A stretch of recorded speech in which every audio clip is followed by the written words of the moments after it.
A gente vai comentar agora um pouquinho sobre o Programa Nacional de Prevenção e Vigilância da Encefalopatia Espongiforme Bovina. Como seria a circulação do prion? Como aconteceria de forma natural se o prion entrasse no nosso sistema de produção e se nós não executássemos ações preventivas nenhuma? Faz de conta que nós estamos lá na década de 80, ainda não temos regulamento nenhum.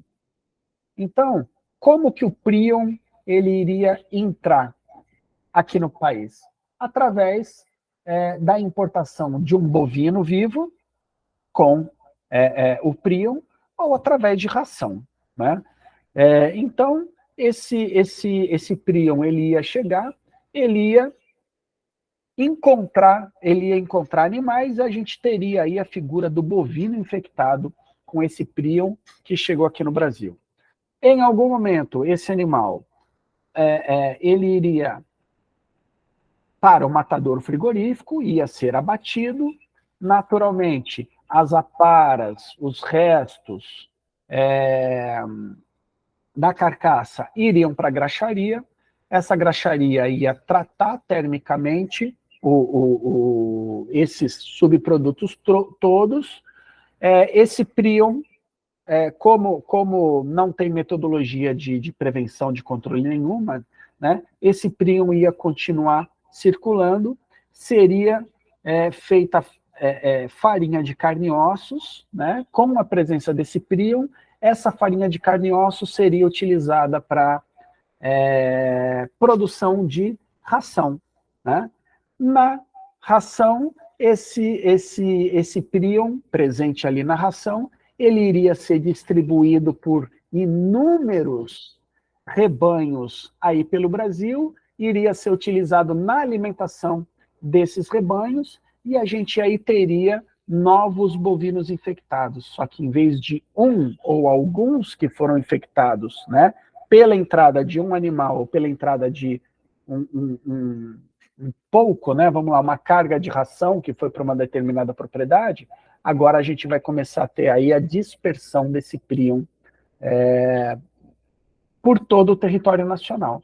E aí a gente vai ter uma doença que é uma bomba de efeito retardado. A gente viu que é um período de incubação longo, né?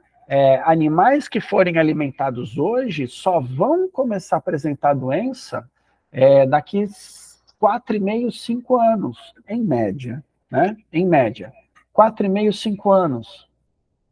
Parando, eu naquele gráfico de ocorrência, né, do mal da vaca louca na Grã-Bretanha, eu vi que, a partir do momento que eles proibiram a alimentação com ração, né, que continha farinha de carne e ossos, que tinha proteína animal, levou 15 anos para voltar à normalidade de não ocorrência de novos casos.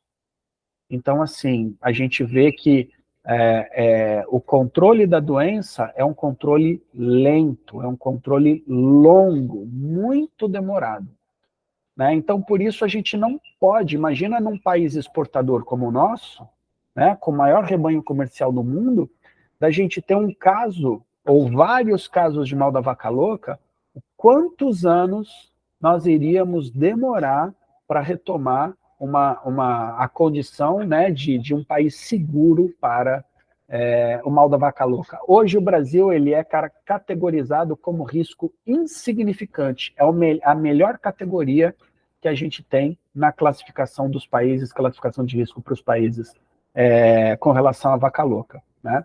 Então, o prion, se ele entrasse aqui no Brasil, naturalmente ele faria esse circuito. Então, o que o Ministério da Agricultura fez, né? Claro, a partir de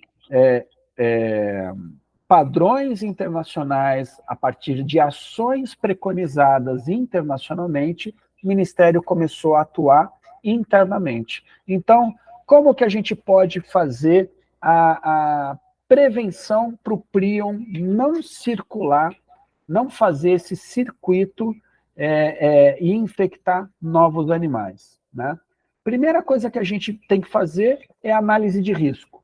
É o controle da importação de animais vivos ou de produtos subprodutos. Lembra daquela análise de risco que a gente comentou, quando a gente falava de análise para importação? O que vai ser importado? De qual país vai ser importado? Isso oferece que tipo de risco, ou se oferece risco aqui para o meu país, para o meu rebanho, para a minha agricultura, seja lá o que for. Então, já começa na análise de risco, né?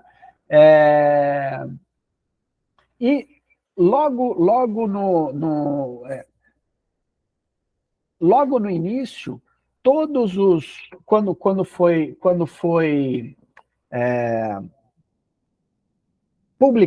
foram publicadas as primeiras normativas para controle, para prevenção do mal da vaca louca, todas as propriedades rurais com bovinos importados tinham que ser identificadas. Esses bovinos tinham que ser monitorados, mês a mês.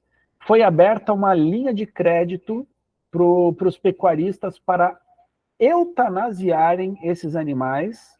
Eles receberiam uma compensação financeira para eles eutanasiarem e enterrarem os animais na propriedade, para evitar a possibilidade desses animais caírem na linha de abate. Porque se caísse, a gente vai ver outras medidas preventivas, a gente poderia introduzir esse prion no sistema de abate e produção de alimentação animal. Né? Então, eu lembro que eu trabalhava na defesa todo mês, na região onde era a minha área de atuação, a gente tinha uma propriedade com uma vaca canadense, e que o cara era a vaca de estimação do cara. O cara não eutanasiava, ela morreu de velhice, mas todo mês a gente ia lá, olhava a vaca tá lá, tá ok, e voltava. Né? E a orientação de todos os pecuaristas, os criadores que não queriam eutanasiar os animais, era de que eles, assim que morressem, eles tinham que notificar a defesa tinha que ir lá para coletar material, e esses animais eles tinham que ser enterrados na propriedade. Nenhum animal podia ser encaminhado para o abate em matadouro frigorífico nenhum. Então, foi proibido o abate de bovinos importados, né, esses bovinos de risco.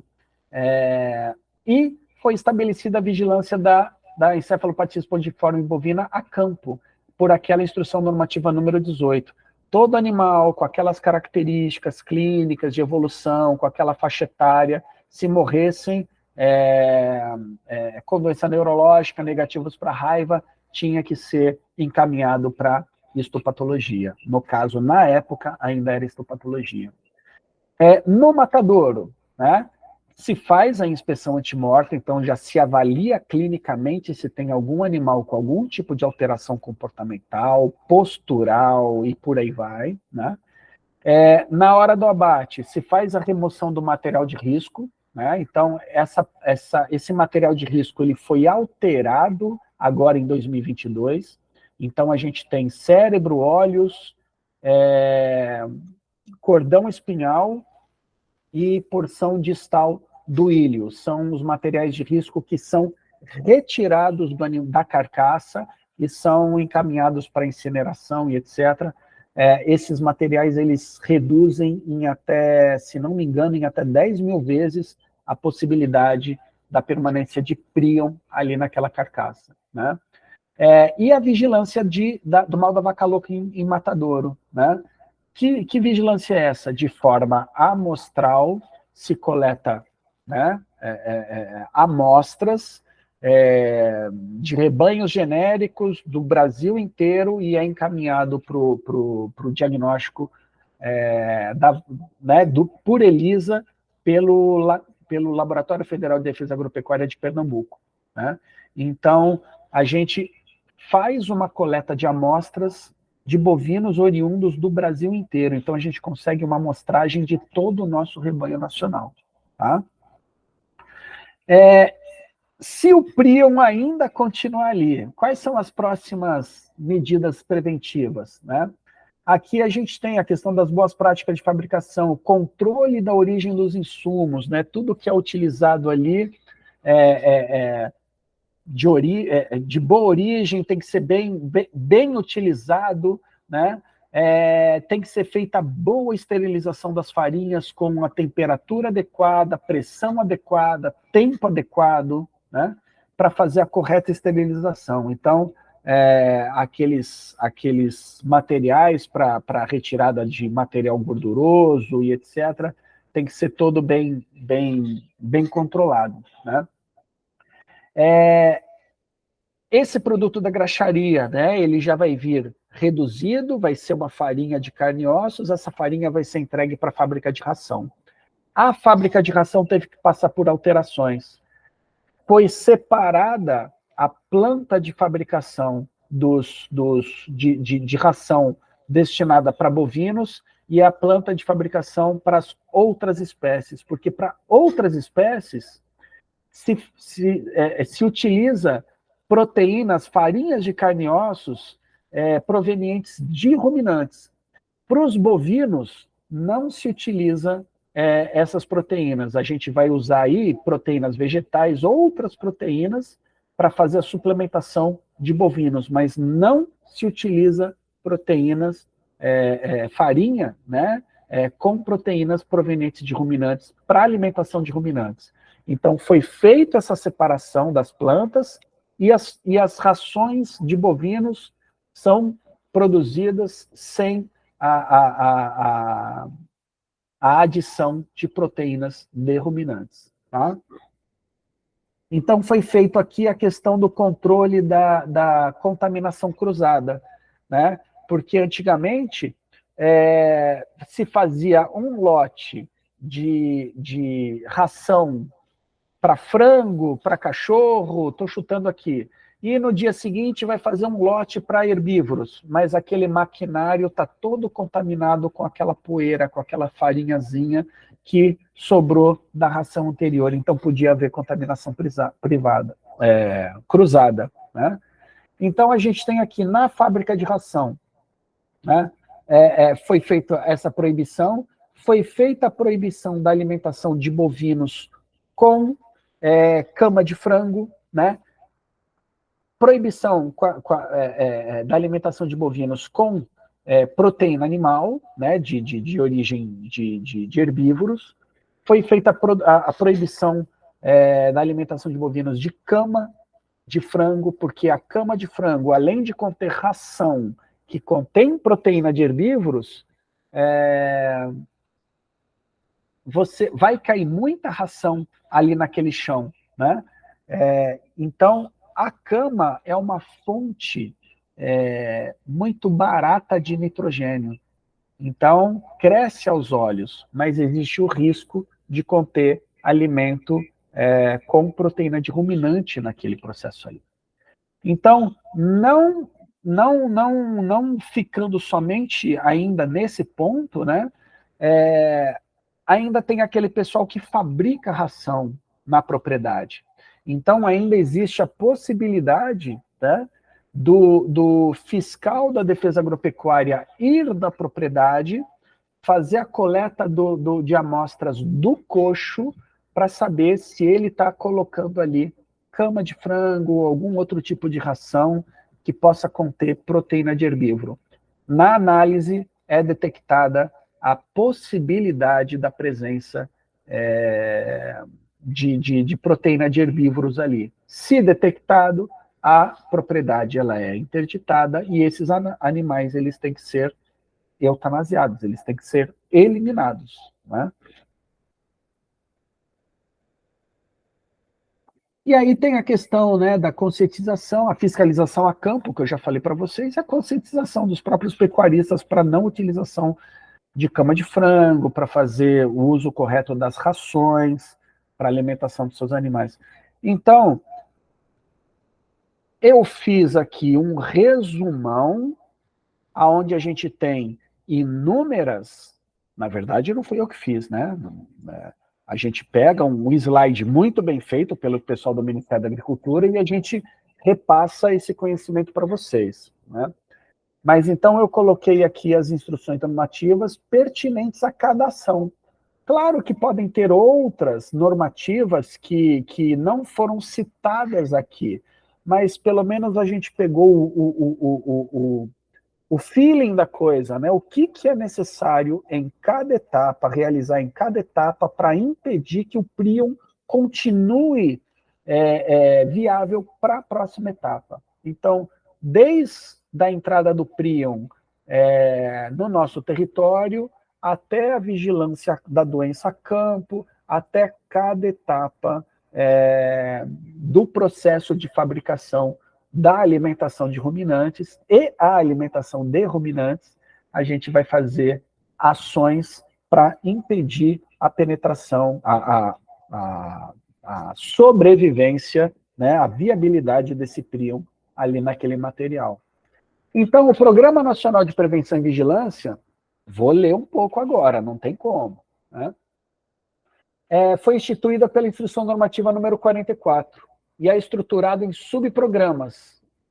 Primeiro subprograma, de controle de importação e monitoramento de bovinos importados. Então, na verdade, aqui a gente vai repetir aquilo que a gente comentou naquele fluxograma todo, né?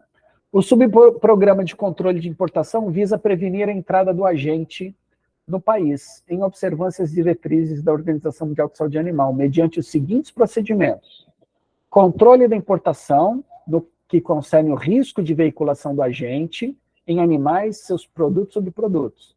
Monitoramento dos bovinos importados, visando o controle de localização, movimentação e destinação desses animais. Quando do recebimento de notificação de doença ou morte de bovino importado, o médico veterinário do Serviço Veterinário Oficial Estadual deve comparecer à propriedade para investigar a situação de saúde do animal e realizar colheita de amostras para o diagnóstico da encefalopatia espongiforme. A amostra colhida para o diagnóstico deve ser encaminhada para o Laboratório Federal, lá de Pernambuco, né?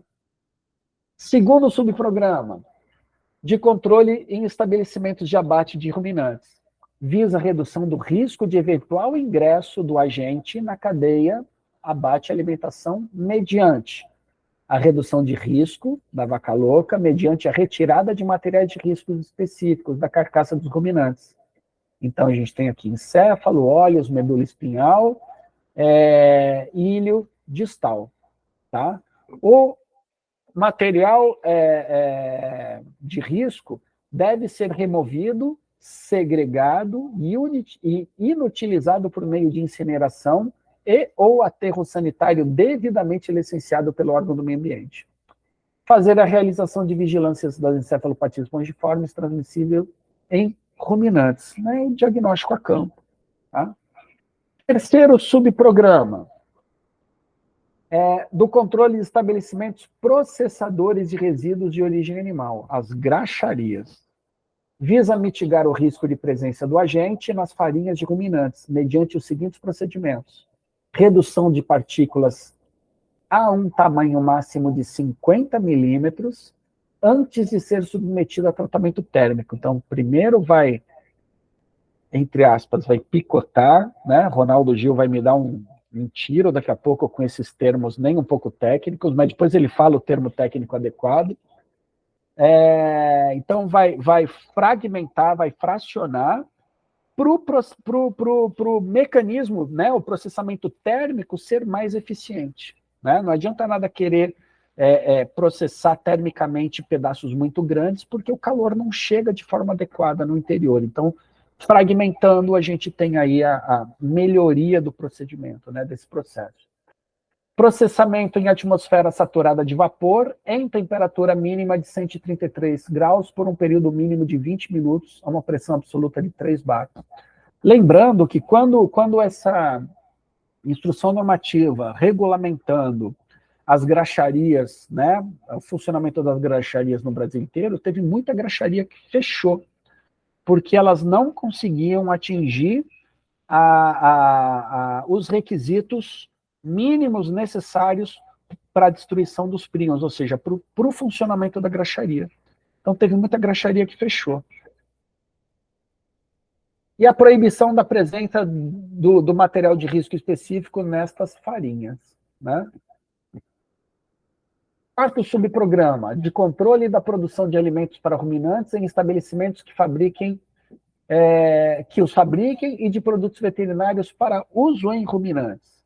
Visa reduzir o risco de contaminação de alimentos para ruminantes ou produtos veterinários para esses animais, com o agente da vaca louca, mediante o procedimento de inspeção e fiscalização dos estabelecimentos que fabricam alimentos destinados a ruminantes e monitoramento dos seus produtos para prevenir a contaminação com produtos de origem animal proibidos. Controle da produção, da comercialização e da utilização de produtos veterinários destinados a ruminantes para prevenir a contaminação com produtos de origem animal proibidos.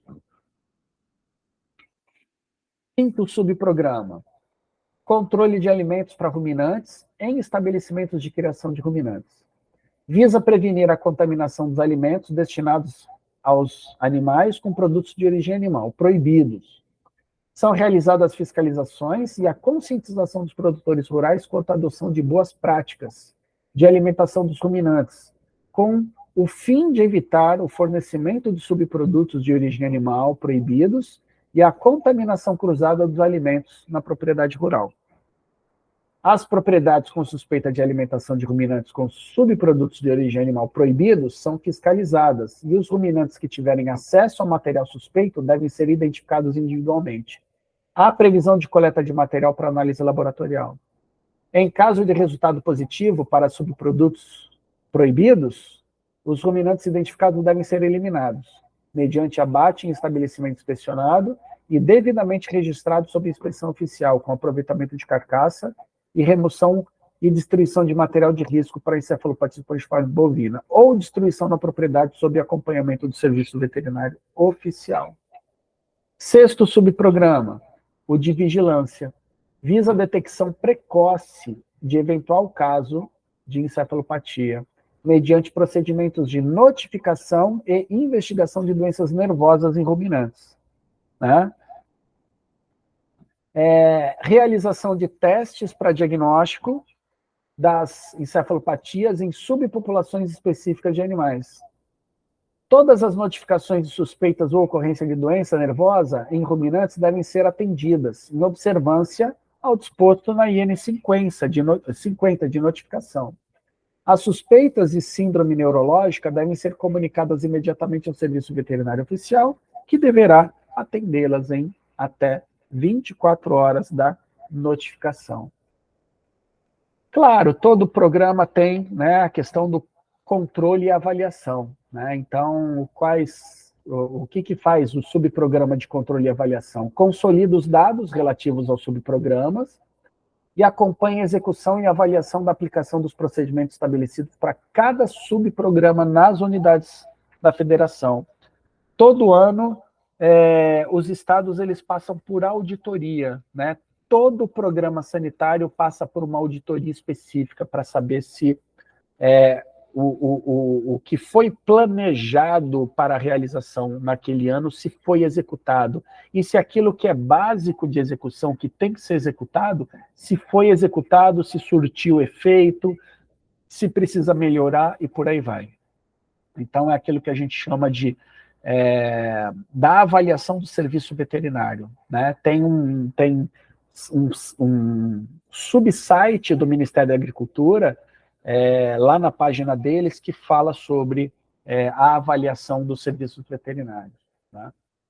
E também aqui elabora metas e indicadores, bem como estabelece critérios para a identificação de áreas de risco para mal da vaca louca e estratégias para aprimoramento das ações, né?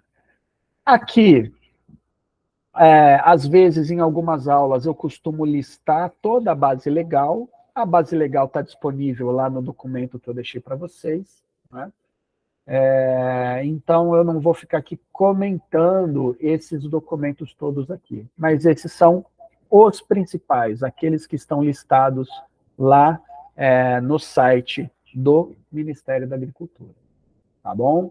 Então, grande número dessas normativas, dessas portarias que eu mostrei para vocês, eles são citadas lá naquele fluxograma. Claro que tem outras que são mais específicas ou são mais genéricas, etc., que não falam especificamente daquelas ações, mas são complementares ao programa, para as ações, né, de prevenção e controle,